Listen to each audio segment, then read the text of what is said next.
Today we're going to start on a very interesting topic of the confusion between diagnosis of type 1 and type 2 diabetes. Now, for the last a decade or so, there has been a lot of rise as far as childhood obesity is concerned.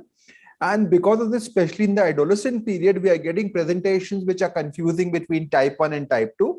Making the right diagnosis is absolutely essential, because if we do not do that, there may be a risk of decay or unnecessary treatment with insulin.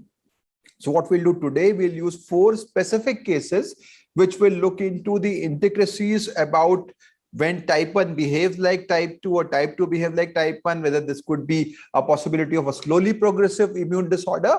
We'll also try to work up in terms of what are the clinical parameters which can help us with regards to making the differentiation between the two. What are the laboratory parameters in particular with regards to immune markers and beta cell functions which can help you on that regard. So case, a 16-year-old boy with polyuria, blood sugar was 440, HbA1c was pretty high, was mildly ketotic. So there was no decay per se, but there was ketosis which was there. Started on insulin therapy. BMI was 27 and there was a strong family history of type 2 diabetes in family. Now, Sayan, what do you think? This is type 1 or type 2? Mild ketosis plus minus DKA, obese with a family history of type 2 diabetes. So just by these parameters, obese, not in DKA, I can think of a diagnosis of type 2. Yes, but there was ketosis. So, but are you sure that this is? No, we can't be sure. So what would be the best step from here forward? A test which will differentiate is GAT. But on clinical follow-up also, according to the insulin requirement, we can differentiate. Okay, so what happened was that it was people got really excited that this child is obese. There was some acanthosis, there is a family history. So this is type 2. And of course, we see the requirement go down after some time. So it's honeymoon phase or it's really type 2. Their confusion was there, the metformin was started, sugars came down, insulin stopped. And of course, 1 year later presented with decay. So this is the confusion which is there. If you have an obese child with a mild level of diabetes, maybe some mildish decay, what is to be done in that perspective? And that's a major issue, because of course, if you have severe, rapidly progressive disease with ketosis, lean individual, persistent insulin requirement, that's type 1. If somebody is obese who has got acanthosis, mild hyperglycemia, non-ketotic, that's type 2. But what is in that in between setting that you want to look at in that perspective becomes important in that regards. And what happened in this case was that this child was GAT positive. And this really highlights the importance of doing autoimmune evaluation in somebody who is antibody positive. Now, what is the significance of if you have an obese child, let's say with a BMI of +2 SDS, with diabetes, mild diabetes, he is with GAD and without GAD positivity. Do you think there's a difference in their clinical course? Yes, sir. If GAD is positive, then in if mild patient is obese, then it can be chance of that to goes toward the type 1 diabetes. This is very important because there was a lot of confusion earlier, maybe a decade ago or maybe even 5 years ago, whether GAD is essential in somebody who is obese without ketoacidosis. So our earlier algorithm, if you see 5-6 years ago, we used to say if you have obesity, you did not have DKA, you did not require insulin, you think this more likely to be a type 2 diabetes. But because of these sort of cases which are now emerging, now there are clear-cut guidelines. If you look at the ISPAT guideline, it will say that GAD antibody is absolutely important. Individuals who are obese with diabetes, who are GAD positive, are much more likely to develop ketoacidosis, much more likely to require insulin on follow-up. And the other issue is, why are you so bothered about differentiating type 1 from type 2? One, of course, is DKA prevention. Anything else? So in case if you are like unnecessarily giving insulin, there is a risk of hypertension. Yeah. And more importantly, the complicated thing which has to be done early in case of type 2. It's very important, because type 2, 30% children may actually have hypertension, dyslipidemia, NAFLD, diabetic retinopathy, neuropathy, nephropathy. So you have to screen right away. And the other way around, type 1, you have to think of celiac disease, hypothyroidism, adrenal insufficiency. So that becomes absolutely important. So this case really highlights that even if you have a classical phenotype of type 2 diabetes, you have to do an autoimmunity association. That becomes very, very important from that perspective. So we all know that glucose regulation involves a combination of insulin production which comes from the beta cell, and insulin action. And these processes are pretty much linked with each other. Now, this insulin will cause the functionality, and this will, of course, depend upon the beta cell function. But if your sugar levels are very, very high, this will cause a problem of a direct effect of hyperglycemia on the beta cell. Hyperglycemia will cause what is known as glucotoxicity, and therefore diabetes of any form, beta cell function will be compromised. Now, Pratik, we know very well that only 5% beta cell function is remaining in type 1. What about type 2? 50%. So already they also are 50% deficient by the time they come to you. And if they have very high sugars, HbA1c of 13-14%, you would expect that they will be glucotoxicity will cause their C-peptide levels to be low. So the first message which comes out of there is that low C-peptide can be there both in type 1 and type 2 diabetes. So what is the role of C-peptide in evaluation of this classification? We know that C-peptide will be low, but then we have seen it is slightly higher in the type 2 diabetes than type 1. That can help us. So the role of C-peptide, as you very clearly mentioned, is not in diagnosing type 1 diabetes, it is in excluding type 1 diabetes. If your C-peptide is unequivocally high, and we'll talk about various figures and cutoffs, which Navin will talk about as to which makes type 1 diabetes absolutely diagnostic, which is maybe type 1 diabetes, and which is not type 1 diabetes. So therefore, C-peptide role is more of a excluding. High C-peptide will exclude type 1 diabetes from that perspective. Now, other thing to remember, of course, is that if you have very high levels of insulin, so when you have got hyperinsulinism because of obesity and insulin resistance, what does it do to the beta cell function? Does it affect the insulin production and the beta cell function as well? So we said glucose, if it's high, reduces it. But if your insulin is also high, what happens? If insulin is very high, the insulin receptors will be desensitized. And there could be exhaustion as well. So insulin resistance of any cause will also cause the beta cell exhaustion. And that's why 50% already beta cells are off in that perspective. Now, this brings to a basic question that while we say that insulin deficiency and resistance are the major poles as far as type 1 and type 2 diabetes are concerned, both of them have got both. And this is very important to understand. Individual with type 1 diabetes has got beta cell failure along with insulin resistance. Predominantly, it is beta cell failure. While somebody who has got a type 2 diabetes has got a predominant resistance, but also there is a beta cell failure which is happening in that regards. So this was the classic, very simple dichotomous classification that if you have type 1, you will be ketotic, requiring insulin, and lean in that perspective, presenting with DKA. Now, type 2 diabetes would be non-ketotic in an obese individual, which will be managed with oral medications, and this was a classical distinguishing feature. But now we know that in both of them, you will have a component of deficiency and resistance, and both pretty much work hand in hand. And there is an entire spectrum of conditions which may happen in that regard, starting right from neonatal, which of course we know that you should think of if it's less than 6 months of onset or less than 12 months without antibodies. Monogenic form, which will be more like lean individuals, 10 years and above with a strong family history. Latent autoimmune diabetes, which is a milder form of type 1, I would say, in older individuals who have got early sulfonylurea failure, and ketosis-prone diabetes, particularly common in African Americans, which seems to be, looks like type 2, but has got much more ketosis, which happens.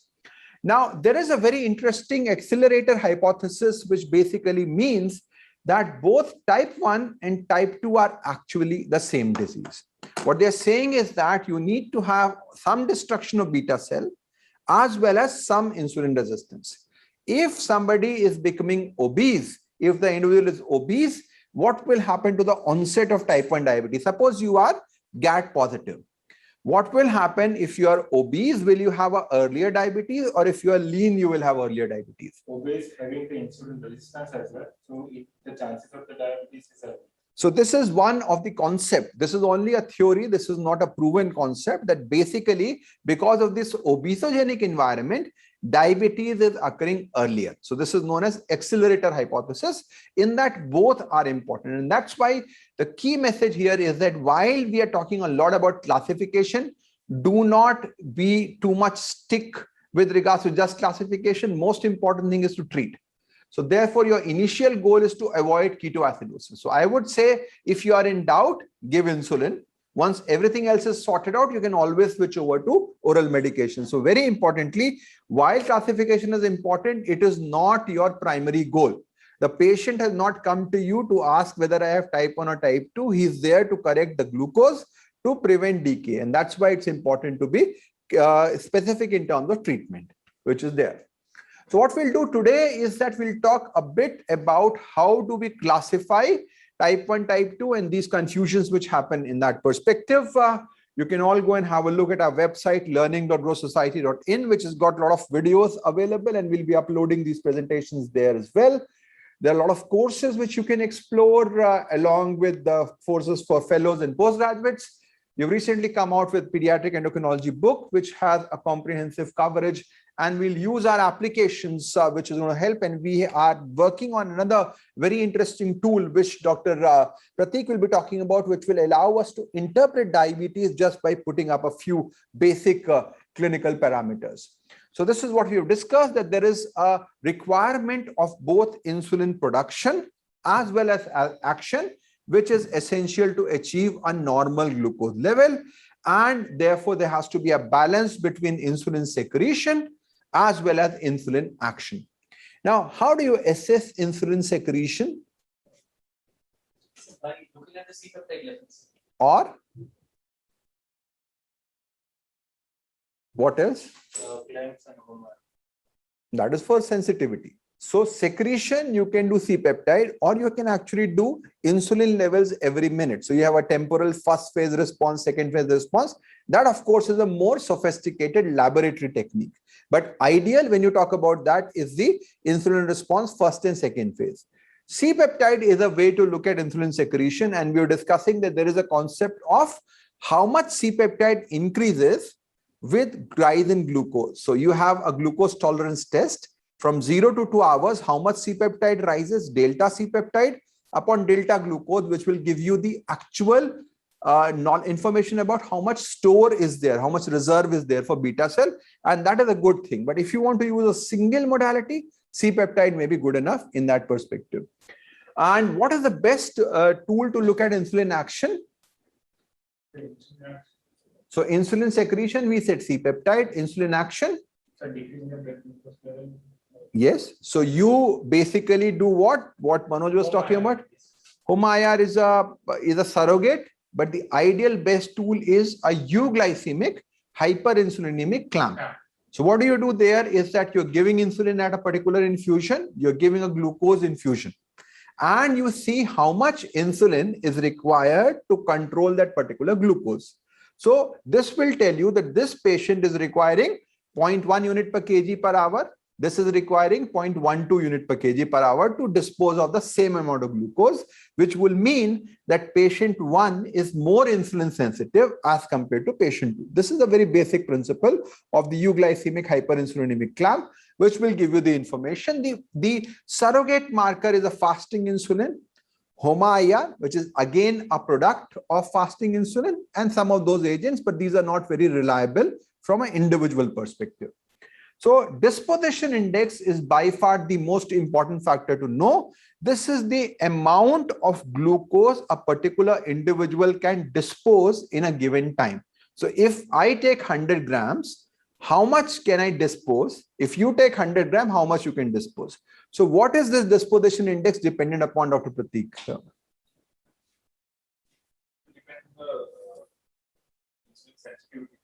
Depends upon, of course, how much insulin you are producing, because life is not a clamp, because you are not a fixed dose of insulin. You will producing something else, I am producing something else. So how much you are producing and how much it is acting. So it is the net effect of both secretion and action. And the principle is that type 2 is mainly an action defect, but secretion is secondarily affected. Type 1 is mainly a secretion problem, but action is affected secondarily. And this is something which is important to understand from that perspective, which is critical. So now if you look at the comparison of insulin levels and insulin sensitivity, you will get a typical graph, which will mean that as the insulin sensitivity basically increases, the insulin level will come down. As the insulin level comes down, the insulin sensitivity will increase. So both are compensatory. So let's go one. This situation in which you have got very low insulin level and very high insulin sensitivity, which is a body's response to that, you will not develop diabetes, and this will be pre-diabetes, pre-type 1 diabetes. You can then, as sensitivity goes down, you will develop type 2. What conditions will cause decrease in sensitivity So here? one is increased obesity, Yes, anything else? say any infection. So that's why you will have decay in the setting of a stress, infection, and all those things. So one is, of course, this obesity will shift towards the left side, or if you have stress, infection, trauma, whatever may be the basic cause. Now, if you have got a low sensitivity, but your insulin level is compensating, this becomes pre-diabetes, pre-type 2 diabetes, which is basically pre-diabetes in that sense. But if the insulin level comes down, so it is not high enough to compensate for insulin resistance, you will develop type 2 diabetes. And this, of course, will be a progressive phenomena. And Dr. Pratik has said 50% of beta cells are already lost by the time a child develops type 2 diabetes in that perspective. Now, just to summarize, diabetes can, of course, be deficiency or resistance. We are just talking about type 1 and type 2 here. We are not talking about other forms of diabetes. We had a big grand round a couple of months ago on that particular regards, which we discussed there. Now, the question comes is, we know that the problem is either at the level of production or action. How to assess? The one which I alluded earlier. So you can look at, first of all, if the whole pancreas is involved or not. So you can do a pancreatic function assessment using a pancreatic imaging. But remember, pancreatic imaging will only pick up fibrocalcific pancreatic diabetes or an atrophy of pancreas. Which form of MODY presents with atrophy of pancreas? It's required atrophy. MODY. So it is PDX1. PDX1 is a completely absent state, but that is not a MODY, that's a neonatal diabetes. So 1 beta will cause atrophy of pancreas. It is not absent, it is atrophy. Yeah. Then fecal elastase is a better marker of exocrine pancreatic function in that regards. Now, beta cell function, we already discussed, you can look at either insulin and C-peptide. Now, we all know that insulin has got a short half-life. It is basically the blood level you are measuring, and the where it is acting is the portal level.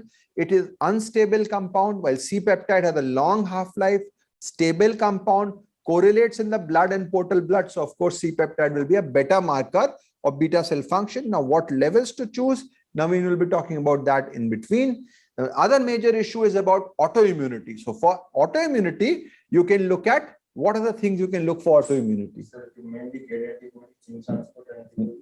So, one is the humoral immunity. But what is the basis of autoimmunity in type 1 diabetes? Is it cell mediated or is it humoral? No, it's basically cell mediated. So these antibodies are the effect of immunity. They are not the cause of immune damage. So it's basically a CMI based, and because of that, your antigens get expressed and then body starts to react. Just like if you talk about you had torsion, somebody has torsion, and then you develop anti-testis antibody, which will damage the other testis. If somebody has a Sheehan syndrome, some of those antigens get expressed and body starts producing antibody. So what you need to remember is that while humoral antibody is a marker of the disease, it is not the cause of diabetes. And that's why a significant proportion of patients may actually be negative for antibodies. What is the prevalence of non-autoimmunes, quote unquote, or negative antibody type 1 diabetes according to you? 10%. 10%, and in India it is probably around 20%. So this is an important concept to remember. Now this brings us to the question. We said C-peptide is mainly meant to exclude type 1 diabetes. What will be the role of autoimmune association? Will it exclude or include?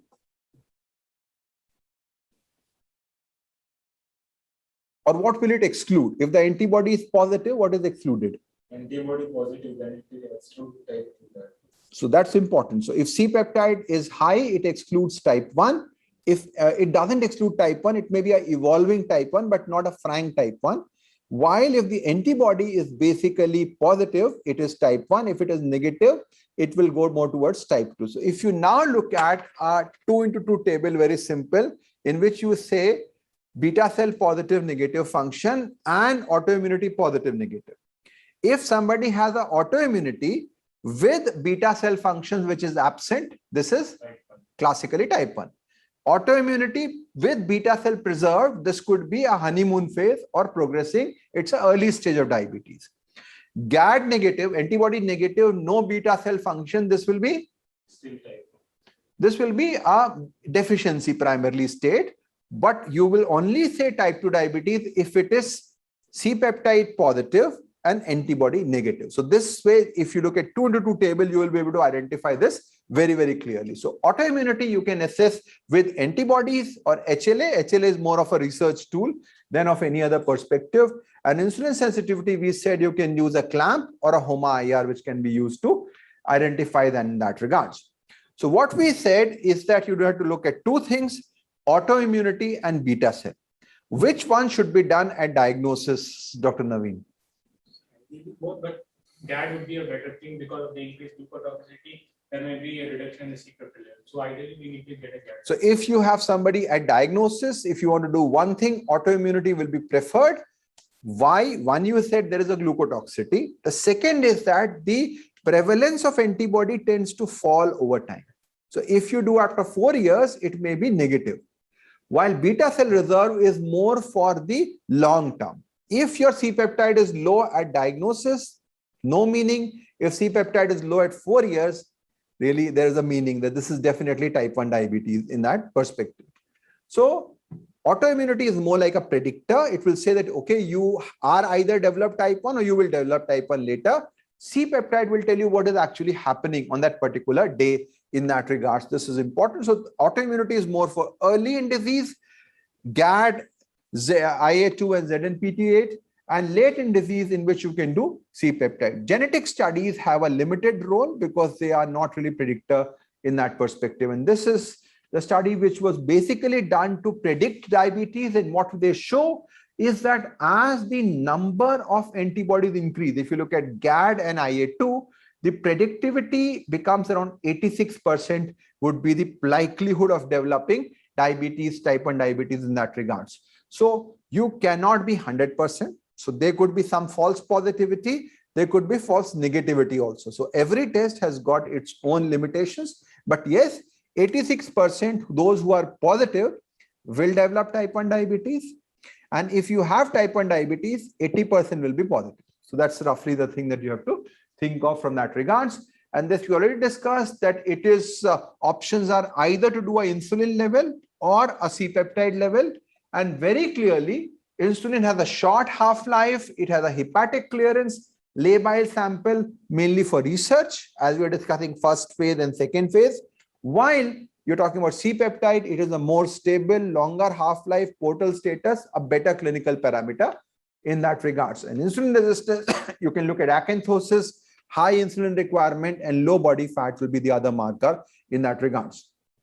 Just to summarize this final slide before we go on to the cases, the main differentiation is if you have an early onset, lack of family history, not much of obesity, severe disease with ketoacidosis, with autoimmunity, think of type 1 diabetes, while pubertal onset, largely in the setting of somebody who has a strong family history with acanthosis without the development of autoimmunity and HLA associations not being there, consider type 2 diabetes in that regards.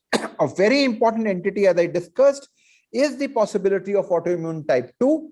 If anybody who has a classical picture of type 2, like obese, acanthosis, hypertension, family history, but yes, GAD is positive, they are having a much higher likelihood of having lower beta cell reserve, less metabolic features, and the need for insulin.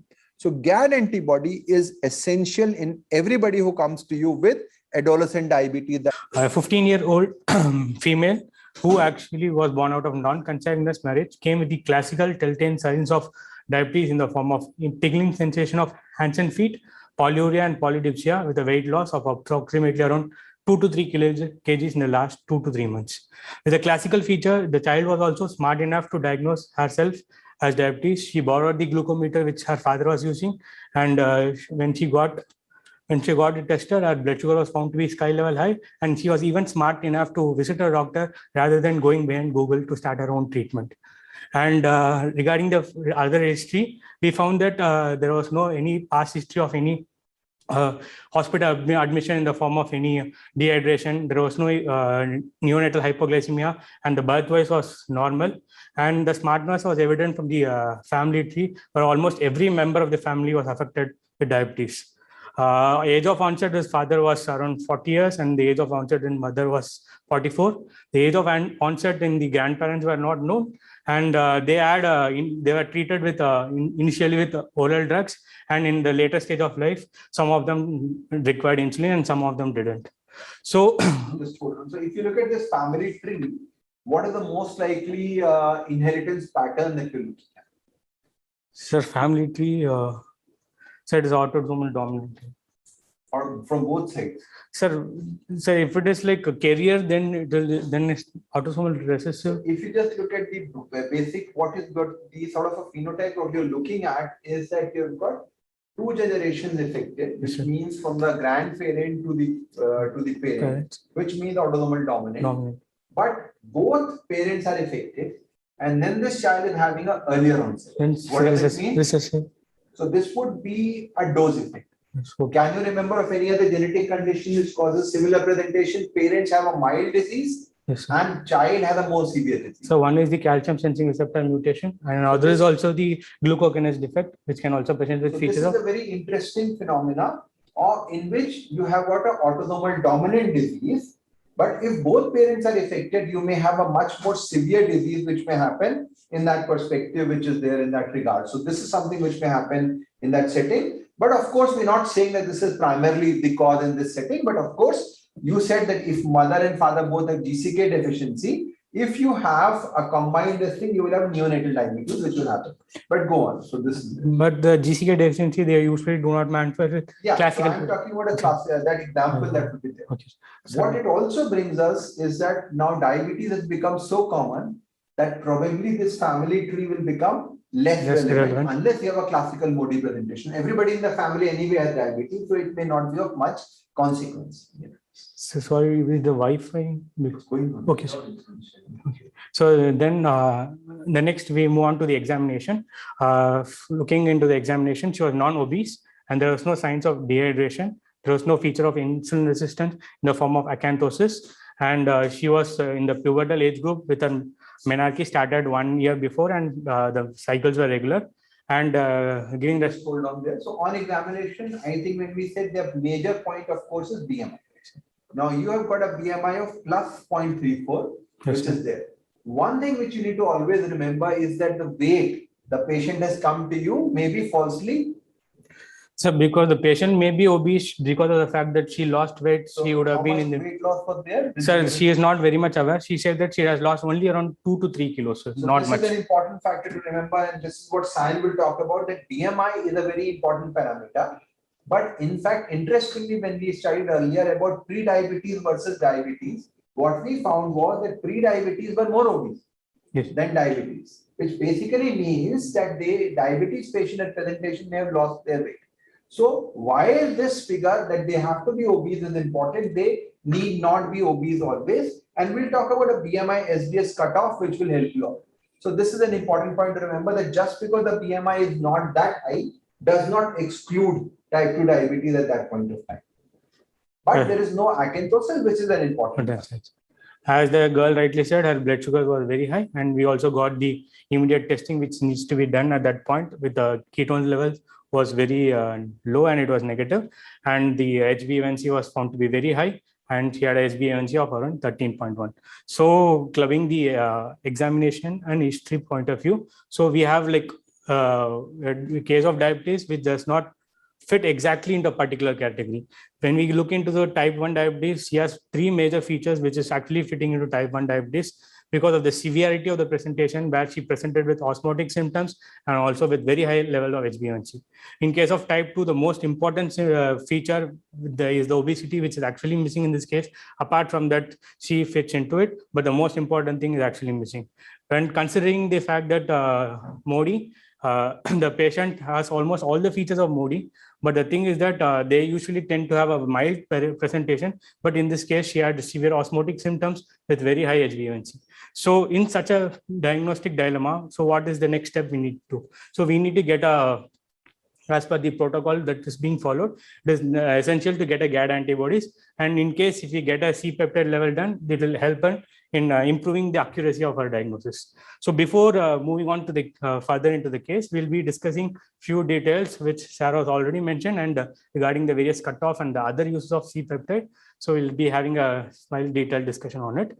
So as Sarah already mentioned, the C-peptide is actually preferred over insulin because of the fact that C-peptide has a longer T-half, along with it is more stable, and it is basically a better marker of portal insulin, and it is the best predictor of beta cell reserve when compared to that of the insulin. And regarding the various types of C-peptide, we can have a serum C-peptide level done or a urinary C-peptide. So on the differentiating point between the two, that urinary C-peptide, the levels that are being secreted in urine are actually 5 times more when compared to that of the blood.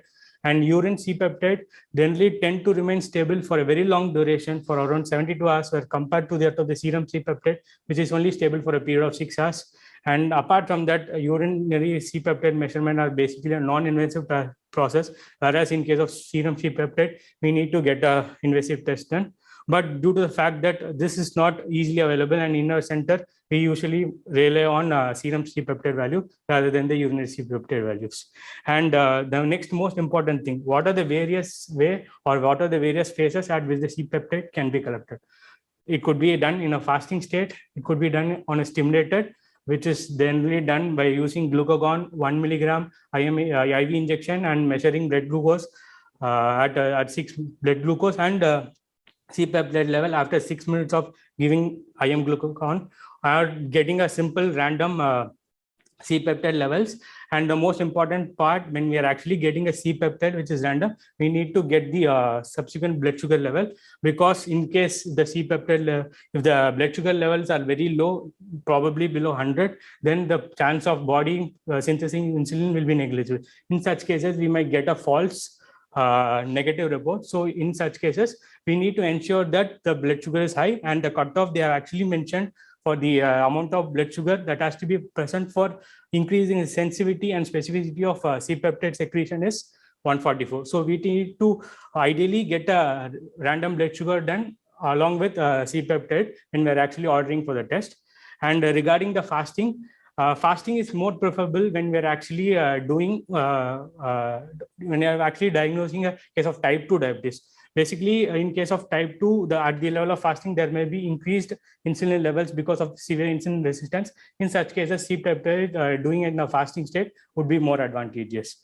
And in case of stimulated insulin, stimulated C-peptide test, this is usually done in patients who are all on insulin. What basically happens is that when we actually doing C-peptide in a patient who are already on insulin therapy, when we get a fasting C-peptide, the basal insulin which is being supplemented can interfere with the blood glucose level and decrease the C-peptide value. So in such cases, in a person who is already on insulin, so it is preferable to get a stimulated test, either by giving glucagon or by giving a mixed meal test, which is basically giving him food and checking the blood glucose after 1 to 2 hours without giving him rapidly acting insulin. So if you have this child, when will you do the C-peptide? So in this case, we can easily get it done because the sugars are very high. With you with 260, you can do C-peptide randomly. So I think that is the very best part of this, is that the main concern is that if suppose you did it and sugar was 120 and C-peptide was high, what does it mean? Will you do it again? No, sir, there's no need, sir, because even at 120, if the body is having high levels of C-peptide, it is more suggestive that it is a resistant form. Understand that we need to look at both C-peptide and blood glucose in tandem. Yes, it's like calcium and PTH, it's like FT4 and yes, TSH. Sir. So if your blood sugar is not high and C-peptide is high, that basically means that there is definitely increased production of insulin. So we just have to go to the false negative, because in case if it is low The and only thing to worry C-peptide is is low, that if the level is low, then you need to be a bit bothered about that. in case if C-peptide is high, we do not worry about it. Only in the case where it is low, then we need to be worried about. In such cases, getting a blood sugar will be very helpful. So in all cases, it's better to get it done so as to reduce the false negativity. So, among the three, the best one is the random C-peptide. And in case if it is more than 140, the results are even more specific and accurate. So this is an article which was actually published in the year 2013, which actually summarized the various researches which were being done on C-peptide from around 1990 to 2012. So according to studies, as you clearly see that from the box whisker plot, that in patients of type 1 diabetes, we see the majority of the patients have very low C-peptide level, which is usually less than 1. The range is very much less than 1. And the mean value is usually less than 0.2 millimole per liter. And in case, if you see actually in case of type 2 diabetes, we actually see a larger part of the value, which is more than 1. But we could see some patients, which the range is below 1. So basically, when we get a C-peptide level, if it is low, then it could be a type 2 diabetes. Whereas in case if it is high, then it definitely rules of type 1, which Sarah already mentioned, and this is clearly demonstrated in this box-whisker plot. And similar to that of serum blood levels, when we got the urine C-peptide levels done, it was more even sensitive with regards to the type 1, where the urine mean value was found to be extremely low, which was even less than 0.2. And it was also found that the C-peptide level was found to be high of around more than 0.6 in case of type 2 and case of MODY. So another article which was actually published in the year 2021, where there was a specific cutoff where we can decide whether the patient is type 1 or type 2. So the specific cutoff which was actually mentioned was basically the 0.8 nanogram per ml, or basically 0.25 nanomole per liter, at which the probability of a patient being type 2 is basically, if the levels are above, the probability of the patient being type 2 is very high. And in case if the levels are below 0.8, the probability of the patient being type 1 is very high. Now, what you have to look at is that when we talked about antibodies, we said 80% if you are diabetes type 1, you will have positive. Again, here the sensitivity is around 80%. So what it is telling us is that it is not a foolproof test. Even if you use both GAD and this thing, there will be confusions which are there, which we also show in our situation in that regards. But it's important to understand that you should do these tests only when there is doubt. If you start doing tests in everybody, suppose you have somebody who is 6-year-old who presented to you with DKA and has insulin requirement, and then GAD comes negative, you start thinking, okay, this may be type 1 diabetes or maybe something else. So don't do those tests in everybody. Similarly, if you have a severe obesity who has acanthosis, sugars of 120, 180, marginally elevated, and you do a C-peptide which you found low, then you don't start thinking that this is something else. So these tests also have to be correlated clinically. That's very important. Yes. And there are actually other clinical uses. It helps in differentiating type 1 and type 2 whenever the definitive diagnosis is not made. And it is actually very useful in a patient whom we are actually suspecting MODY after 2 to 3 years of treatment, when we actually feel that the patient is not requiring much of insulin. Then it is ideal to get a C-peptide test done. In case if the levels are more than 0.2 nanomole per liter, then it is definitely suggestive of MODY. And if it is less than 0.2, it is suggestive of type 1 diabetes. In such cases, this will be pretty much useful, and it is usually done in a very rare scenario when there is no insulin requirement, less insulin requirement after 3 to 5 years of diagnosis. And in some cases, like which we'll be discussing in the next 2 or 3, and also in this case, when we are actually thinking of shifting the patient from insulin to oral agents, such as when we gave insulin for a very high blood glucose or the HbA1c or because of the infection, and if you are actually planning to shift him to an oral hypoglycemic agent, and when the diagnosis is not clear, when we are not sure whether it was type 1 and type 2, and we gave insulin just because of the high blood sugar levels, in such cases, when we are planning to shift to the oral hypoglycemic agent, we can actually get a C-peptide level done. And if the levels correlate with the levels of type 2, if it is very high, if it is more than 1 nanopalmol per liter, then we can we can be more confident on starting with the oral hypoglycemic agent. And in case if the levels are very low, if it is less than 0.2, then we can actually continue with insulin rather than going with the oral hypoglycemic agent. This will be very useful in deciding the treatment, and especially in switching over from insulin to oral hypoglycemic agent. And in case if the patient has a very low insulin level, then initiating on GLP analog will be of no use because of the decreased insulin, and it won't be effective. And in such cases, we should avoid drugs such as sulfonylureas, GNP1 analogs, when there is absolute insulin deficiency. And in very rare cases, I already mentioned, it also helps in differentiating honeymoon phase of type 1 diabetes from MODY, or it could also help in differentiating type 1 diabetes apart from the non-income complaints of the patient. And regarding the prognosis, it's basically for the research purpose, where it is mentioned that in patients of type 1 diabetes who have a higher level of C-peptide generally tend to have lesser complication, good glycemic control. And in the patients who are type 2 diabetes who have a very high levels of C-peptide tend to have a very increased risk of microvascular complications. And regarding the cutoff, which has been described in the research, and the one which we are actually using in our practice, when the fasting C-peptide level, even at the diagnosis, is less than 0.08, or the stimulated or the random C-peptide level, if it is less than 0.2, then it is definitely a case of type 1, unless we are sure that it is not because of the glucotoxicity mediated damage to the pancreatic cells. In case if there is no glucotoxicity, then we can be pretty sure that it's a case of type 1 diabetes. And in case if the levels are in between less than 0.25 in case of fasting, and if it is less than 0.6 in case of stimulated, then we are moving more towards the likely diagnosis of type 1.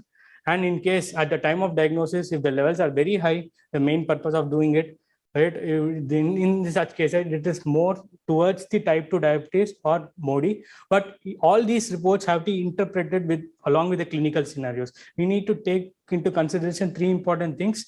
One is along with the blood sugar levels, which is very important. In case if it is low, C-peptides can be low, along with the importance of diabetic ketoacidosis. In case if there's an episode of diabetic ketoacidosis or a severe high blood sugar level, it can cause damage to the pancreatic beta cells, which can cause decrease in the beta cell reserve. And the most important thing is the obesity. So obesity, as already sir mentioned, that theoretically they tend to present earlier with a better insulin reserve. In such cases, we need to be very precautious in interpreting such reports. And as already mentioned, the recommendation is it is not indicated for all the patients. It is indicated only when there is an uncertainty in the underlying diagnosis. And in case if you are planning to switch over from insulin to oral regimen and the diagnosis of not sure, or in case you are planning for a GLP-1 analog, then we can get a C-peptide level and we can assess the beta cell reserve before initiating of such treatments. And the precautions which I already mentioned. So now getting back to our case after a long break. So we got the C-peptide levels done, which was as already mentioned. And regarding the various values, now we have a C-peptide levels of 1.81 despite the glucotoxicity. So this is more in favor of type. This is classically excluding type 1 diabetes more or less in that data. And then when it was combined with the GAD, it was even more sure that this is heading towards a type 2 diabetes. If you look at the 2x2 table, this is autoimmune negative, beta cell positive. So A negative, B positive, which is most likely type 2 diabetes, which is there. Yes, so this is mostly a type 2 diabetes. But another thing which we actually consider in our diagnosis was MODY. So still whether it could be MODY or type 2 diabetes. So in order to differentiate between the two, so we actually started on insulin and we actually shifted over to metformin during the course of treatment. So within a time span of around 3 to 4 months, we could easily see that the patient was weaned off from insulin and was started on metformin for since 2 months, and she has been doing excellent with her blood sugar levels, and it has been almost in the normal range, where our fasting has been consistently below 125 milligram per deciliter, and our postprandial levels have been consistently below 160 milligram per deciliter.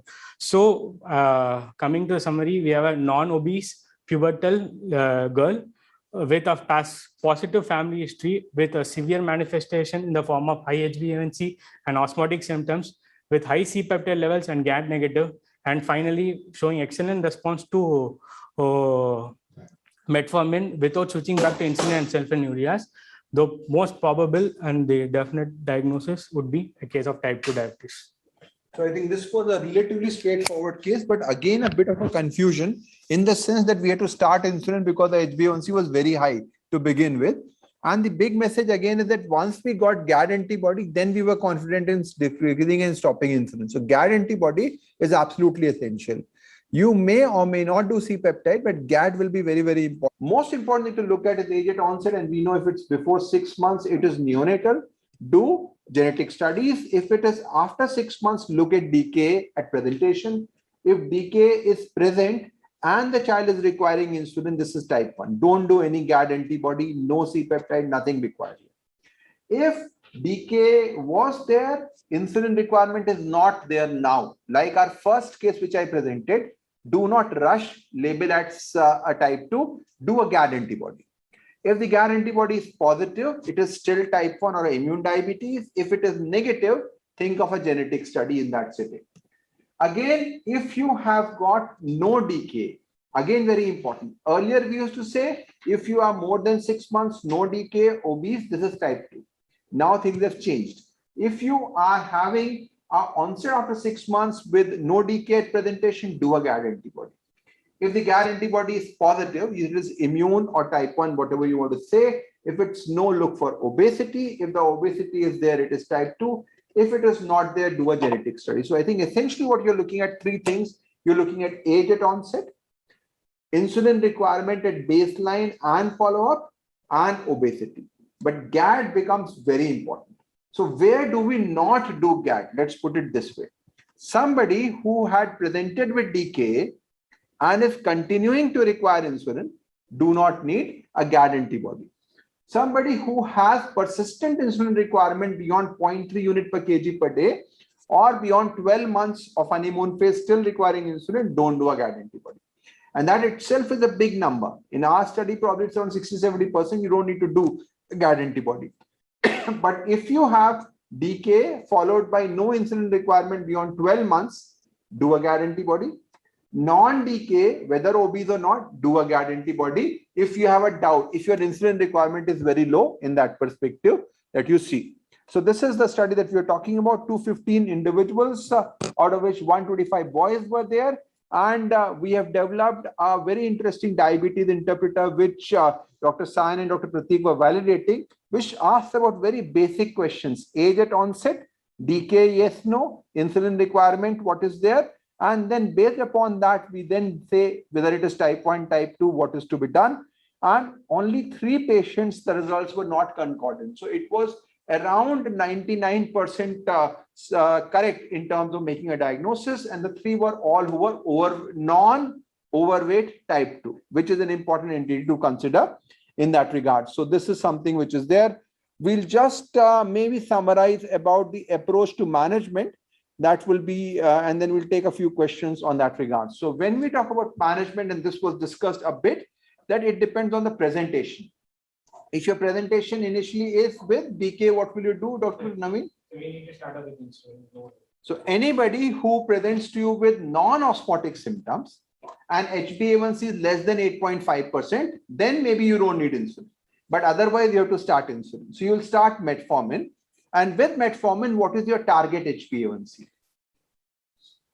Less than 6.5, then we can. So in type 2, you are talking about less than 6.5 in children. If there is improvement, you continue metformin. While if there is no improvement and metformin is not responding, what will be your second agent?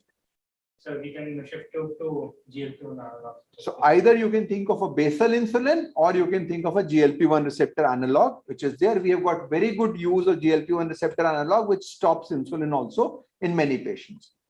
Now, if the presentation sign is initially with osmotic, like your case, HbA1c more than 8.5%, you'll start basal insulin and metformin. And as you said, you increase metformin and gradually go forward. If there is no improvement beyond 1.5, what will you do? So beyond 1.5. 5 unit per kg per day. So we can increase the dose beyond 1.5 also, but we can also add basal in bolus insulin. You have to add bolus insulin because basal is not going to work beyond 1.5. When you talk about 1.5, what does it mean? 60 kg, you're giving 90 unit of Lantus. So you can't keep on giving much higher doses. So you have to come out, and 1.5 is actually a higher figure coming from recommendations. I will not wait for 1.5.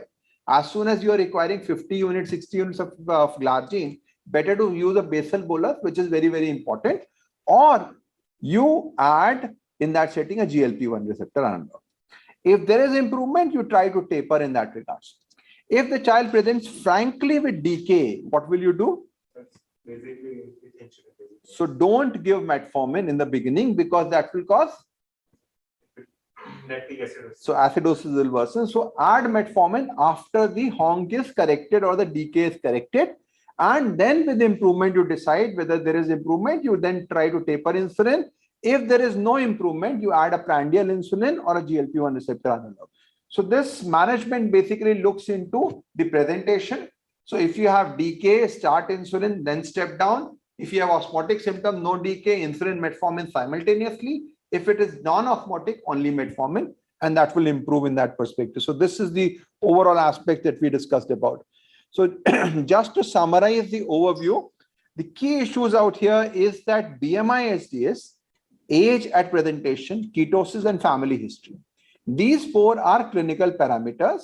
Our study suggests a BMI SDS less than 0.2 excludes type 2 diabetes. So they may be normal weight, but they will not be 0 or less than that. That is important. Second important factor, of course, is GAD and C-peptide. So you take A positive, negative, B positive, negative, autoimmunity present, no beta cell type 1, autoimmune positive, beta cell preserved, honeymoon phase, autoimmune negative, no beta cell. This is a non-immune type 1 or an immune type 1 in which antibody is negative. Autoimmune negative, beta cell positive. This will mean that this patient has type 2 diabetes.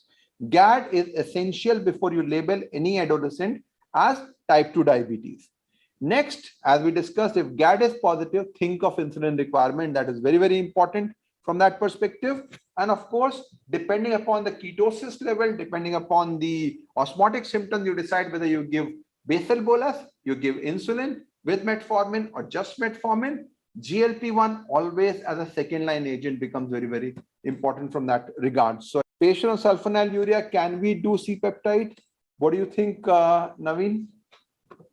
So in case we can get a C-peptide level, but as such, it will be high because see, there are 2 ways of looking. In the initial phase of type 1 diabetes, and this is a very interesting case which we just saw day before yesterday, who actually is frankly type 1 diabetes, but is responding dramatically to glimepiride. The reason may be that he has got those 5%, 10% cells, and they are suddenly boosting up with this glimepiride. This is something which should not have been done, but was done by a practitioner, but still his sugar was 110.